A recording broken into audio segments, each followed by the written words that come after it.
On the internet, specifically on TikTok, there are some wild, bizarre conspiracy theories. Theories that not even Alex Jones would touch. Now, what I have come to learn over the years is that just because something sounds crazy doesn't mean it isn't true, as many conspiracy theories that were once seen as crazy have proven themselves to be true. We do in fact live in a crazy world, don't we? For this episode, I wanted to talk about a few of the conspiracy theories people have sent to me. We will call out the ones that don't make sense and the ones that seem to have some truth to them. Hey guys, I hope all is well. Welcome back to The Truth Is, where I drop new videos every other day exposing the truth. In today's episode, we will be looking at some of the wildest TikTok conspiracy theories that just might be true. But before we begin, I just wanted to ask you guys to like, comment, and subscribe so we can get this video seen by everyone who needs to see it. I want to thank you all. Now, let's get right into it.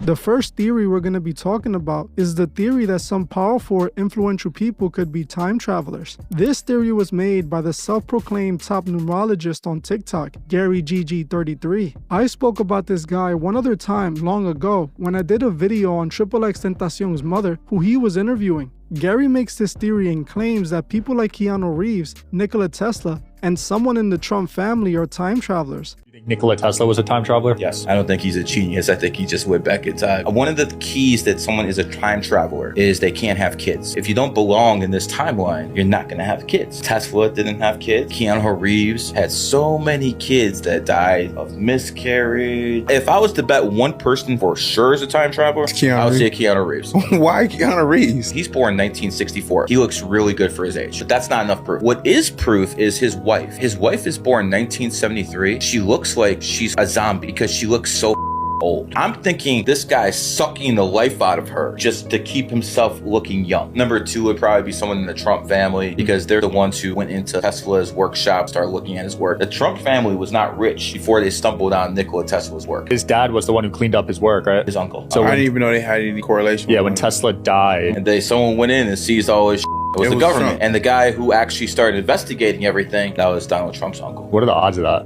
As you heard for yourself, Gary claims that Nikola Tesla and Keanu Reeves are time travelers, stating that Keanu Reeves doesn't have children and looks so young, and that's an indicator of him being a time traveler. He also claimed that because Trump's uncle was the man who was sent in to gather Nikola Tesla's important documents, that they somehow stole his time-traveling technology. Now, I am assuming Gary made this theory in reference to Nikola Tesla, who had allegedly been working on a time-traveling machine before his death. Tesla was in fact a brilliant inventor, but there isn't any credible fact to support the idea that he was building a time-traveling machine. Now, for Gary to refer to people like Keanu Reeves being a time traveler because he has no kids and doesn't age is far-fetched to say the least. I don't buy this theory at all, and honestly, I think this Gary guy is kind of full of it. I have been sent plenty of his videos, and they are always wild assumptions just like this, but with no evidence to back his claims up. While I don't know if time-traveling technology has been achieved yet, I can honestly say I wouldn't be surprised if it has, especially since if it was created in the future, it can then exist in the present, since we are talking about time traveling. My issues with this theory is that the people he's claiming to have used this technology just don't seem to be the people that would have access to it. Claiming that Keanu Reeves is a time traveler, I just can't buy it. While he might be a multi-millionaire, he's not an elite. He is just a puppet of the elite. To me, this theory, at least in my book, is debunked. Now let's move on to the next theory. The next theory I wanted to talk about was the theory about John F. Kennedy being taken out because he was trying to stop the New World Order and dismantle the Federal Reserve System. This theory was made by someone I just spoke about in my last video about Masonry, William Cooper. William Cooper claimed that due to certain orders John F. Kennedy was trying to establish, that he was taken out. John F. Kennedy was short-circuiting the New World Order. He had ordered the printing of constitutional money, United States notes, which would have destroyed the Federal Reserve, which is not an agency of the United States government. It's a private corporation owned and operated by the world bankers, controlled by the Illuminati. And its purpose was to destroy the middle class in this country and thus our economy. You see it unfolding now. You are seeing, and I predicted this well in advance, you are seeing the destruction of the economy of the United States. And it will continue. It will not get better. Downhill from here on out, unless we nationalize the Federal Reserve, lock up the criminals who own it, cancel the debt, which will then bankrupt the Illuminati, which is exactly what we ought to do. Print constitutional money, which cannot be usurped, which cannot lead to our destruction, and go back to what we're supposed to do, and quit contracting for benefits. We're escaping from the laws of nature, and there's a terrible consequence for that. You can't contract for somebody else to keep you alive. You have to be responsible within your life to keep yourself alive. And if you can't do it, then you have to die. That's the law of nature. As you heard for yourself, William Cooper claims that Kennedy was trying to short-circuit the New World Order by destroying the Federal Reserve. I have actually made a video on the Federal Reserve, specifically how the Federal Reserve Act replaced the gold standard. In fact, the bill to pass the Federal Reserve Act was created by some of the richest bankers in the world on an island in secrecy. I agree that the Federal Reserve Act does seem to play an important role in the blueprints for the new Masonic World Order. Some of the bankers who created the Federal Reserve were no other than the Rockefellers, the Rothschilds, and even Morgan Chase. What most people don't know is that the Federal Reserve isn't a federal bank and isn't connected to the federal government. It is actually a private bank backed by a group of elite bankers. If you guys want to see a full breakdown on this, comment the Federal Reserve below. Now, when it comes to John F. Kennedy attacking the Federal Reserve, this does seem pretty accurate. Executive Order 1110 was issued by the US President John F. Kennedy on June 4, 1963. This order was a threat for the Federal Reserve and called for the issuing of silver certificates. This issue was passed just a few months before he was taken out. John F. Kennedy was the same president who stopped the CIA from creating a false flag attack on the US people in order to convince the American people war with Cuba was necessary.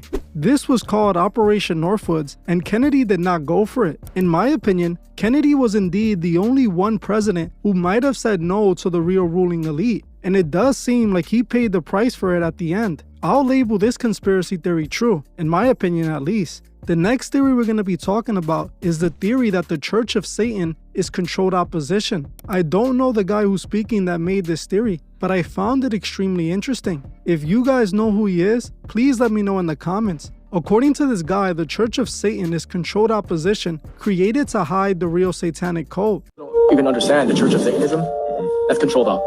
They want you to think Satanism is about red horns, a pitchfork, this LARP character. Anton LaVey's real name is Howard Stanton LaVey, and the Satanic Bible was written by Asaph Dayan, which is the son of Moshe Dayan, who basically founded the IDF. Yeah, he helped, he ran weapons and sent weapons to Israel as he was infiltrating Hollywood to push Satanism. They're so ahead of the mark that they produce controlled opposition Satanism.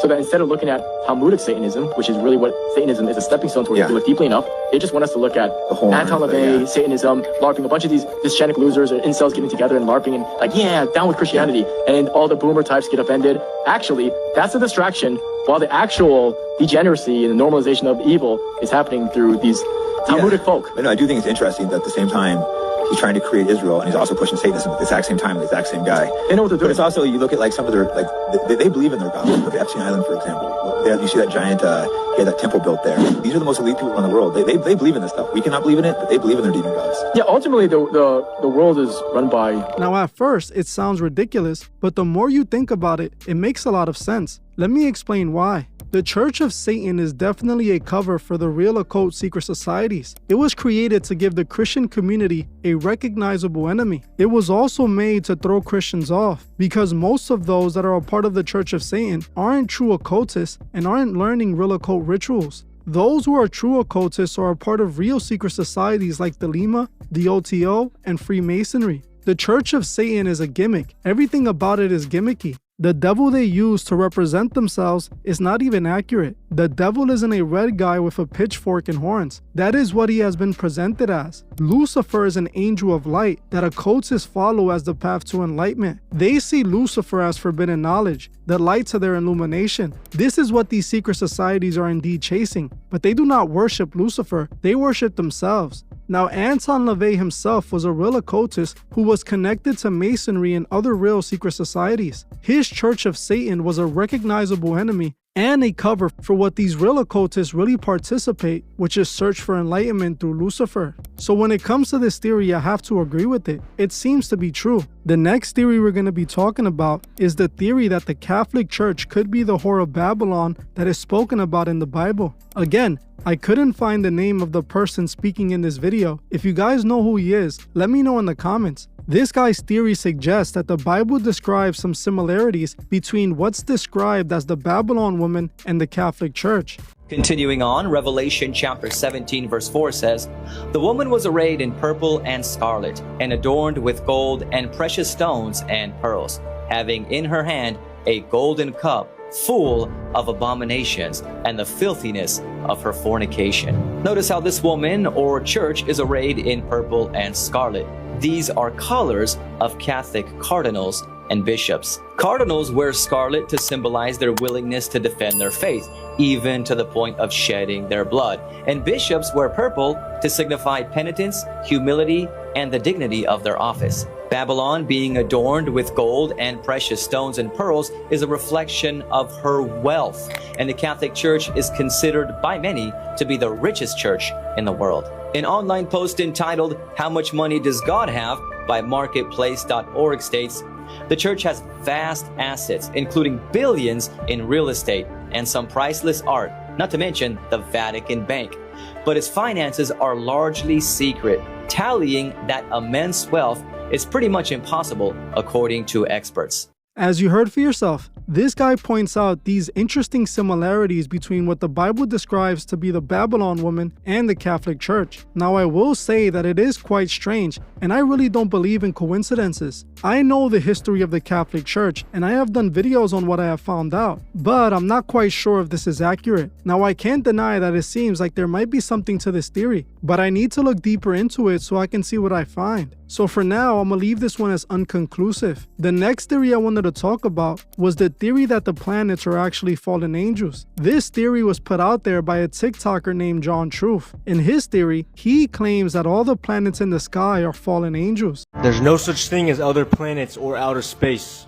I believe the planets are actually just fallen angel beings, and I'm about to show you. So we know, according to scripture, stars are angels, angels are stars. We know that we all live under God's firmament. There's no such thing as outer space. So all the stars or angels are inside the firmament. Right? According to Revelation, the 7 stars are the angels of the 7 churches, right? So we know stars are angels. Right? We know 1/3 of the stars of heaven or the angels fell, right? They disobeyed God. These are known as the fallen, right? Now the book of Ezekiel gives us a description of what some of these angels look like. As for their appearances, they four had one likeness, as if a wheel had been in the midst of a wheel. So a wheel inside of a wheel. This is a picture of Mars captured by the Nikon P1000 camera. What do you see? A wheel inside of a wheel. Now you can go find a bunch of Greek and Roman gods that actually have the same names as the planets. They were named after them. Because they're not actually planets, the false gods are really just fallen angels in disguise. This stuff is no joke, you can go look it up. Why do you think they had us building these solar system projects in school, trying to get us to memorize all these names? We were giving false idolization to these false gods. Right, and they gave us hints, right? Some of them actually do look like wheels inside of wheels, but this is fake. It's not what they actually look like. These are the true photos of what these so-called planets actually look like. They're all wheels inside of wheels. These are the fake ones. Now these are some pictures of stars as well that have the same exact appearance. Just normal stars. Alright, so what God has ordained for these angels is to move in this circuit type fashion around the earth, right? Right, so if there was certain of these stars or these angels not moving in this circuit, they'd basically be disobeying him, right? Which is what the planets are, wandering stars. I believe they are part of the fallen, which is why they are connected to all these Roman and Greek false gods. I believe he gave us a hint at this in the book of Jude. Raging waves of the sea, foaming out of their own shame. Wandering stars, to whom is reserved the blackness of darkness forever. Why are these wandering stars or those wandering angels so shameful? Probably because they disobeyed him.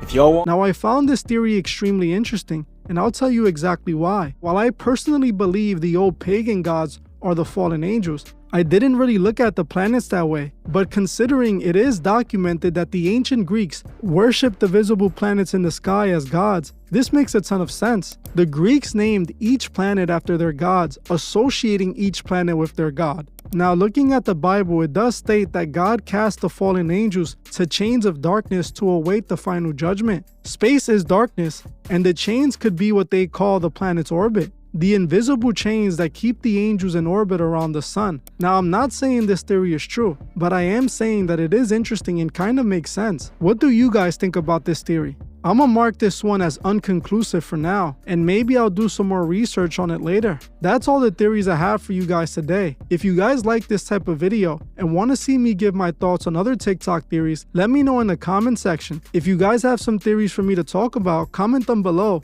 or better yet, send them to me on Instagram. That's it for this video, but before you guys go, I would like to politely ask you to subscribe if you're not. Please like, comment, and share this video so we can get it seen by everyone who needs to see it. I want to thank you all for watching, and I'll see you guys in the next one.